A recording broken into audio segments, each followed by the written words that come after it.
Hello, welcome to the show, sir. Thank you for joining us here on First Sec. Yeah, morning, Suyash. Now, the Indian markets for the last couple of weeks were trading in a range of about 200 points. We finally broke out of that range, and how? Where we have scaled, 20,000 levels and just about 100 points shy of lifetime highs. Does that open doors for new record highs? Is 21,000 something we can end at by the end of the year? Yeah, so Suyash, so definitely, like we always believed that 19,800 was a trigger. So as and when that level was taken out, we had a view that it is going to retest the all-time high level, which is 20,000 to 22 mark. So now technically, if I say, for example, this downtrend, the correction which started from 15 September till 26 October. So this particular downtrend has been almost now retracing by more than 100, almost close to 100%. So normally in such a scenario, this extension of this retracement is seen till the 127%. And that value of that 127% comes at 20,600. So I'm of the opinion, maybe gradually, slowly, as you spoke, like end of the year, we should be heading to 20,600. This is the level which I'm watching right now. Support will be 19,800, and so earlier 50-day moving average, which was 19,600, that was the support. Now that has shifted to 19,800. So net somewhere 19,800 to 20,800. This 1,000 odd points can be the range for the next couple of days or weeks for the Nifty, is what I believe. All right, so another 400 points from lifetime highs, which are currently at 20,222. So 20,600 on cards. Now, Nifty Bank also, Brijesh saw bullish crossover in yesterday's session, has given about a rally of 1,500 points in the last 4-5 sessions. Is that a sector that could perhaps take a leadership role from here on? Uh, Definitely, right now, what we can see, the bank Nifty is underperforming the Nifty as of now. But the good thing is, in yesterday's recovery, for the very first time, the bank Nifty is now trading up the 50-day moving average. So all this while, 50-day moving average was acting as a resistance. So now yesterday, it has moved up. Today, I think it's mainly because of the monthly expiry. There can be some breather. Now, right now, the bank Nifty is down 110, 115 points. I think this is more of a breather of yesterday what we saw the rally. In the near term, I believe 45,550 would be the immediate upside. And gradually, I think it will take the all-time high level. But I don't have a precise view whether that will be taken during this year, calendar year.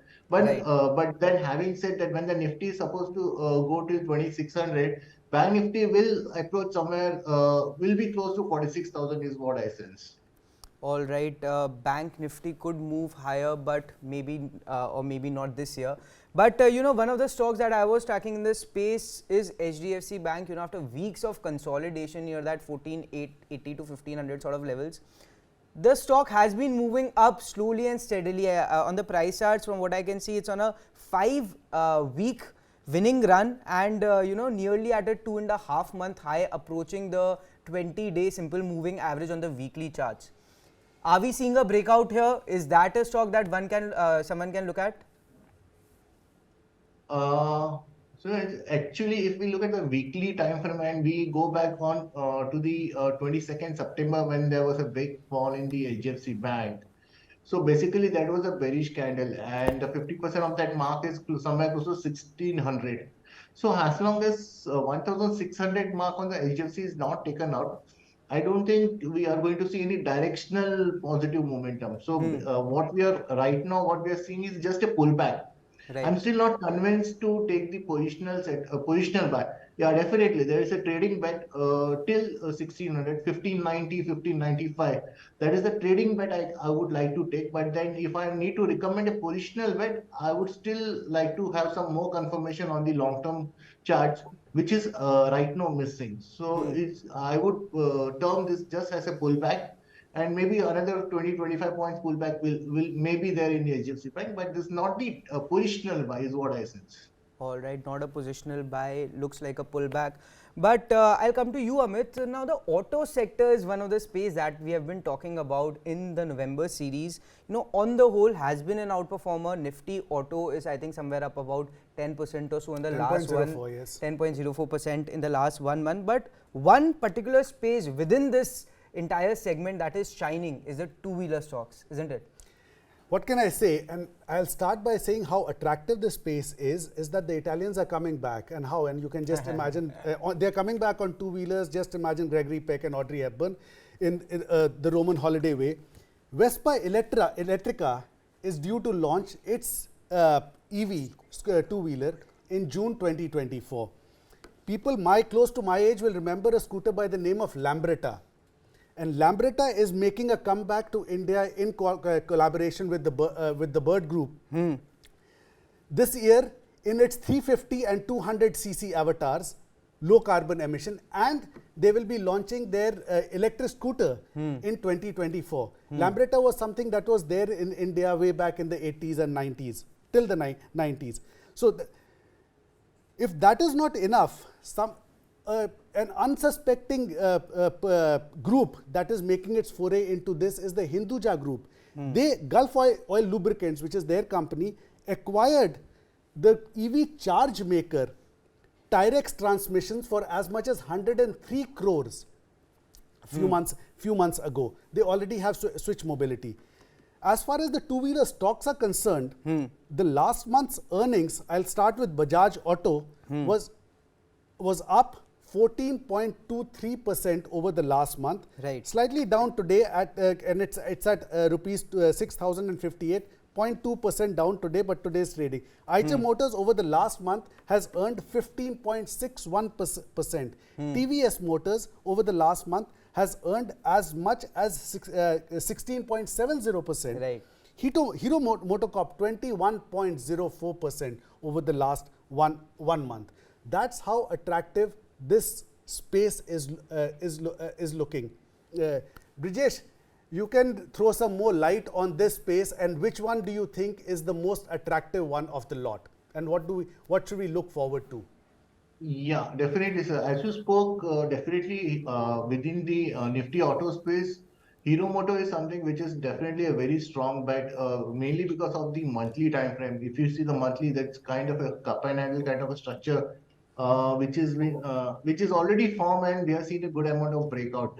So in the near term, 4,500 is what I think can be the upside target for the Hero Motoco. Declines or corrections in this counter should be definitely be the buy setup. Besides this, Bajaj Auto is also one pick which I think it's already moved up. There is no technical structure, but definitely the momentum and the sector itself is moving. So definitely that spot will be there. 6,500 plus should be the view for the Bajaj Auto.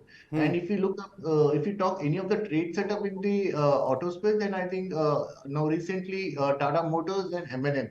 Though it is not a two-wheeler space, but then there is a trade setup with the M&M and Tata Motors, which talks of another close to another 10% move from the current level.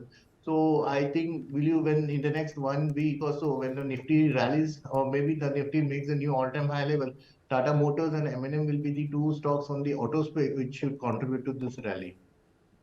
All right, and I mean, looking at the entire sector, you obviously stated the re-entries of big Italian players and the new entries, the new forays by Hinduja Group. But the entire segment, the two-wheeler segment also, Amit, is moving towards premiumization. We have seen companies like, Bajaj Auto also foray into that. By the way, they are also planning to launch their world's first CNG-powered bike, and the entire segment not just moving towards premiumization on the back of the burgeoning middle class, the pockets of them are also growing, but we are seeing a transformation on the whole, where we are seeing the rural demand is picking up at the lower strata, as well as the premium segment is obviously doing well. Quite a few sectors are adding up to why this sector is looking so attractive.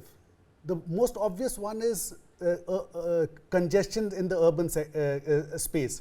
So that is why within the urban space, people are looking towards two-wheelers, and if these are the high net worth individuals, they are looking at something that looks premium also. So therefore, the premiumization, the move towards premiumization, the low cost vehicles will still be there, but there will be more and more of these that will be coming into the space. Right. Now, Brijesh, before we let you go, can you give us 3 to 5 trading ideas for the short term, sir? Yeah, so I think from the auto space there was one Mindaka which I was bullish. The trade setup was to buy somewhere close to 373, 375 levels. The stop loss would be 355 for the a target of 410. That's the first one. Next, we saw some good amount of delivery volumes in Punawala in yesterday's session. So I think that momentum is going to continue today also. With a stop loss of 370, I think we should take a buy for the target of 414. Next one is the LIC Housing Finance. So again, I believe this would be a trading bet for next 8-10 days kind of a time frame with the current price. The stop loss would be 461 for the target of 568. So yeah, so that would be the bet for the next couple of days. All right, that's Mr. Brijesh IL for you. Thank you for joining us here on First Stick, sir. Appreciate your thoughts. Thank you.